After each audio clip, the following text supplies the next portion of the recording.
Pure faith sees God alone. Pure faith sees God alone. Spiritual Letters from François Fénelon.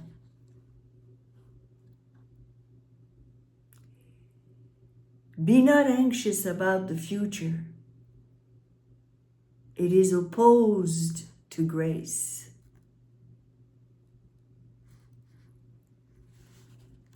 When God sends you consolation, regard Him only in it. Enjoy it day by day as the Israelites received their manna, and do not endeavor to lay it up in store. There are two peculiarities of pure faith. It sees God alone under all the imperfect envelopes which conceal Him, and it holds the soul incessantly in suspense.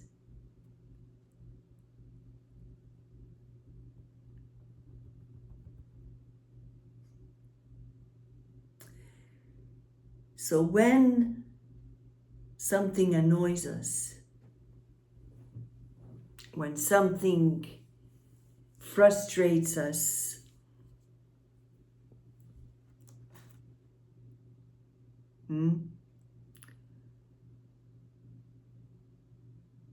it is God Himself which is concealed inside that annoyance and frustration. He's in there. And when you have pure faith in your heart, you will see that immediately.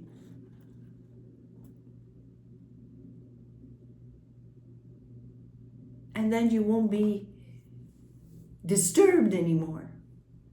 But it's because we don't see Him. We only see what our eyes show us. And then we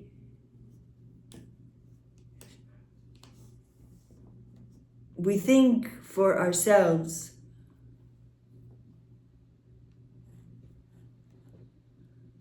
What I mean by that is, again, he left his clothes on the floor after I told him 100 times to put them in the laundry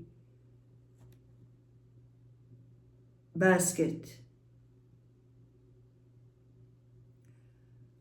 Again, she forgot to wrap the fruits before putting them in the fridge. She cuts them and just leaves them like that. You see? All these little things that annoy us about other people because they don't do what we expect them to do. Or they don't do them the way we would want them to do it. Well, if you just look at the surface of things, it's going to get to you. It's going to ruin your peace. It's going to ruin your day. You're going to get frustrated, annoyed, angry. You're going to attack that person again when you see them. Why didn't you do it? Why? How many times? Pure faith sees God in everything. If you begin to do that, my friends, you will see slowly, slowly, nothing will bother you anymore.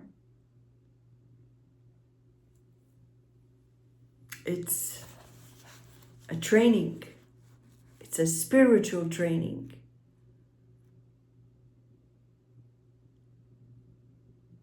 To go higher and higher and higher. And the higher we go, like the eagle, we're able to look with a different vision, a different perspective on things, but they don't touch us anymore because we're way up there. You understand? We want to remain on higher grounds, closer to heaven than on earth. And the reason things get to us is because we come back down to the same level. So boom, it's going to attack us. It's going to affect us. But it's our responsibility to rise up higher so that they don't affect us. You understand? So let me read this again. When God sends you consolation,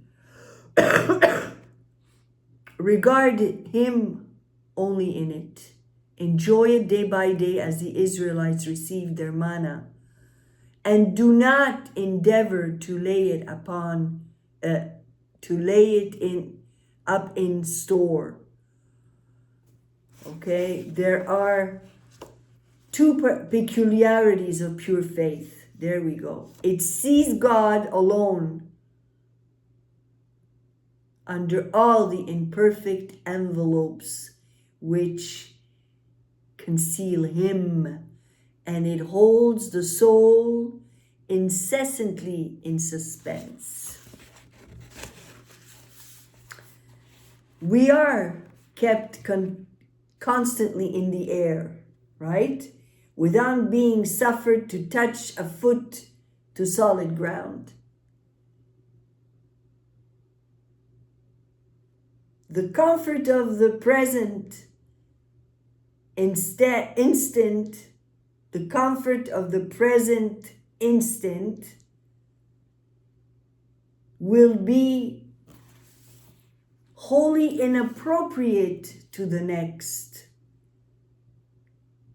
We must let God act with the most perfect freedom in whatever belongs to Him, and think only of being faithful in all that depends upon ourselves. This momentary dependence, this darkness and this peace of the soul, under the utter uncertainty of the future, is a true martyrdom, which take place silently and without any stir. It is death by a slow fire, and the end comes so unperceptibly and interiorly that it is often almost as much hidden from the sufferer himself as from those who are unacquainted with his state. When God removes His gifts from us, He knows how and when to replace them, either by others or by Himself. He can raise up children from the very stones. Eat then your daily bread without thought for the morrow. Meaning, don't worry about tomorrow.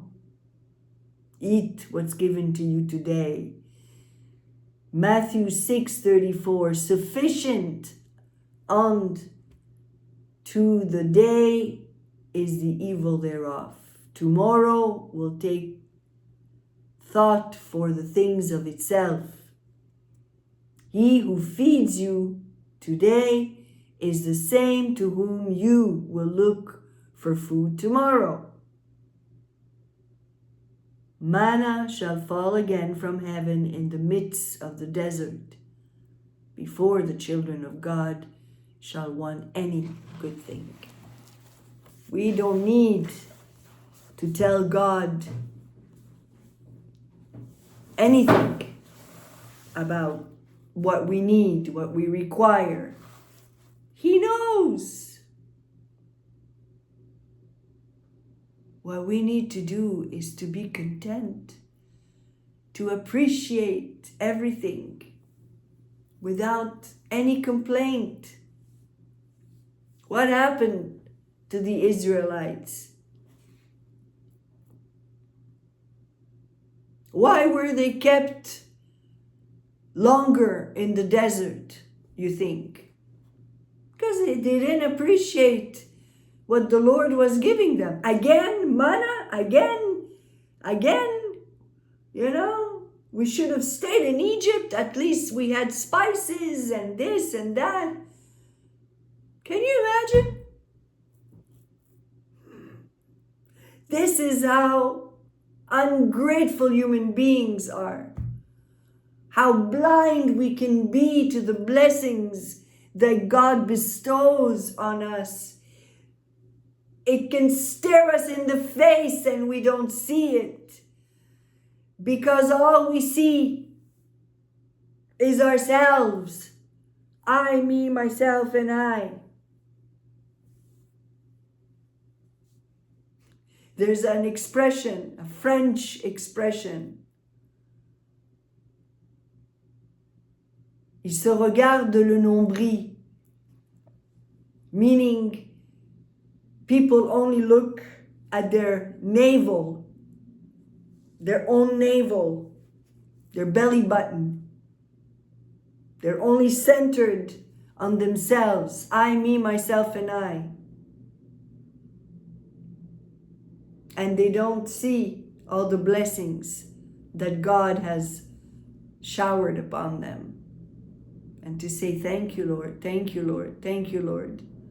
They don't realize that He's the one who opens their eyes in the morning. That He is the breath that keeps them alive every single moment of the day. No, they take it for granted.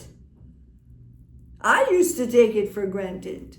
We all do it until He wakes us up.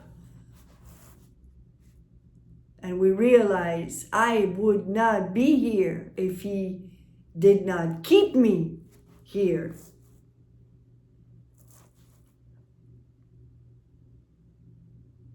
How many times in this life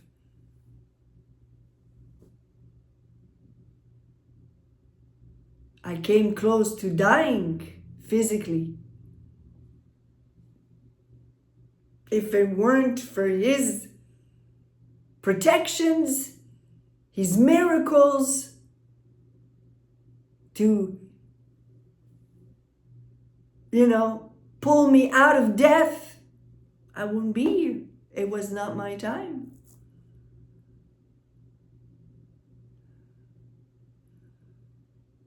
People tried to kill Jesus before His time. He didn't allow it. Same with Paul. How many times they stoned him and tried to throw him from a cliff? How many times he was shipwrecked? But God kept pulling him out. It was not His time.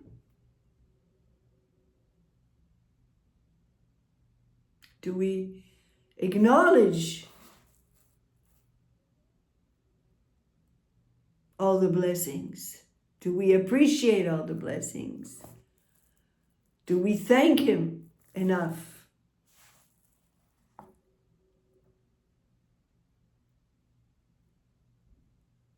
You know what hinders our vision? Knowledge. Our knowledge stands in the way of our becoming wise. Live in peace, my dear young lady. without any thought for the future. Perhaps there will be none for you. You have no present, even of your own, for you must only use it in accordance with the designs of God to whom it truly belongs. Continue the good works that occupy you, since you have an attraction that way and can readily accomplish them. Avoid distractions and the consequences of your excessive vivacity, and above all things, be faithful to the present moment, and you will receive all necessary grace. Above all things, be faithful to the present moment, right here, right now, and you will receive all necessary grace. It is not enough to be detached from the world.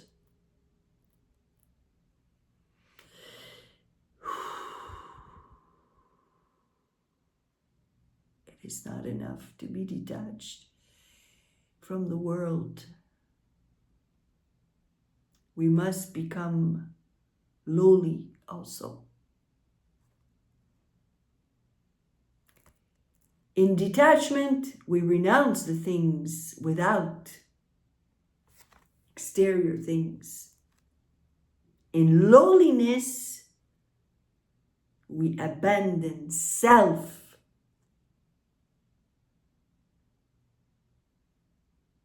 Self is the most difficult thing to be detached from. But unless we are detached from self, we will never find that peace, that grace.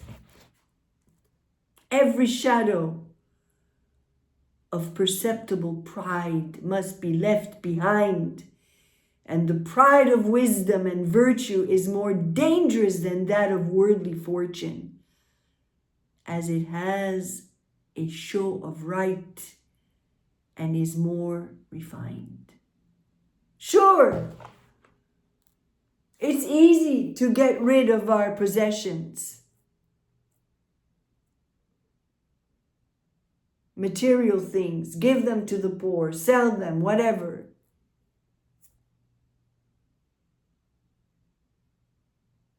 But get rid of your pride.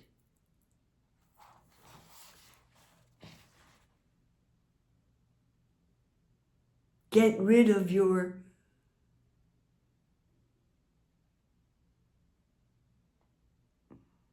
desires to be heard, to be known, to be popular. That's difficult. We must be lowly minded in all points and appropriate nothing to ourselves, our virtue and courage least of all. You rest too much in your own courage.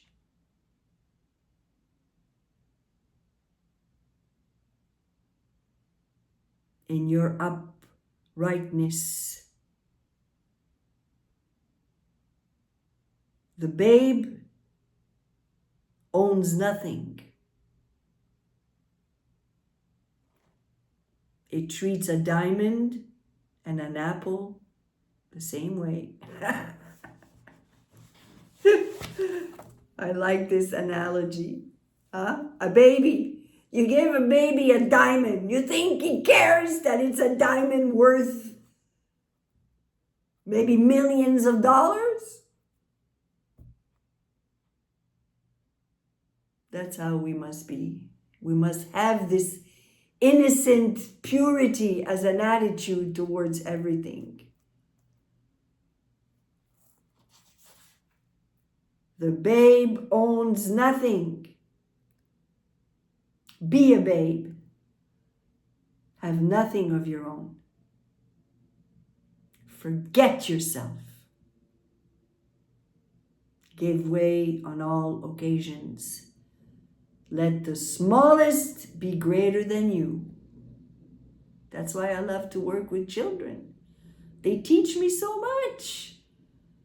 I've learned from them more than I've learned from professors and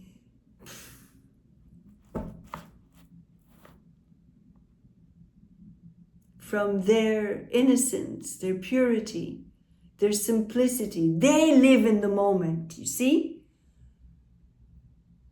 You want to know what it's like to be in the moment? Watch a small child.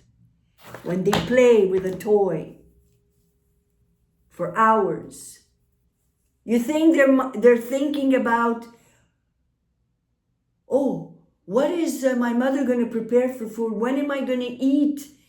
When am I going to receive new clothes? What? They don't care. They're in the moment. Oh, how fascinating. And even before, I've observed, tiny infants, even without any toys sometimes. They lay in their crib and they look at they discover that they have hands. Oh, fingers. They're mesmerized by that. You see how we have it all. We were born with this magical, mesmerizing concept about ourselves, and then we lose it. It's so sad that we lose it. We have allowed the world to steal it from us. Steal our innocence, our purity, our simplicity.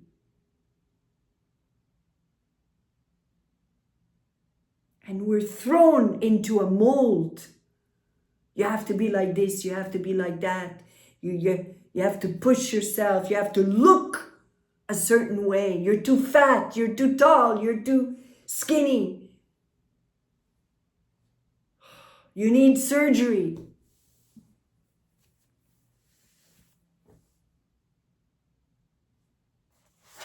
And we allow the devil to have his way. No! We must not.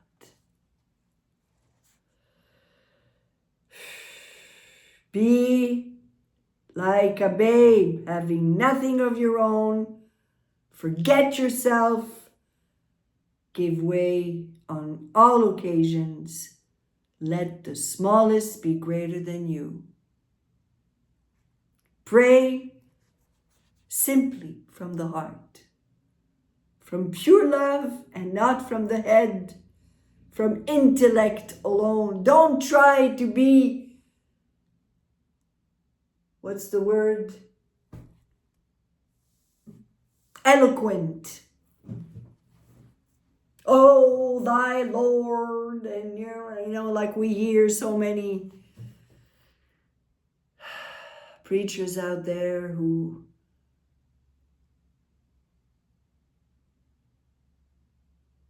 think that they're walking on a pedestal and they seek self-honor from people. They want to impress. It's like an entertainer, who has a fan club. Disgusting. Your true instruction is to be found in spoliation, deep recollection, silence of the whole soul before God, in renouncing your own spirit, and in the love of lowliness, obscurity, feebleness, and annihilation. This ignorance is the accomplished teacher of all truth.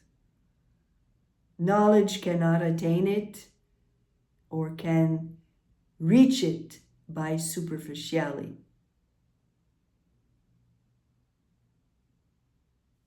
No, this ignorance is the accomplished teacher of all truth. Knowledge cannot attain it or can reach it but superficially. Knowledge will not get you there.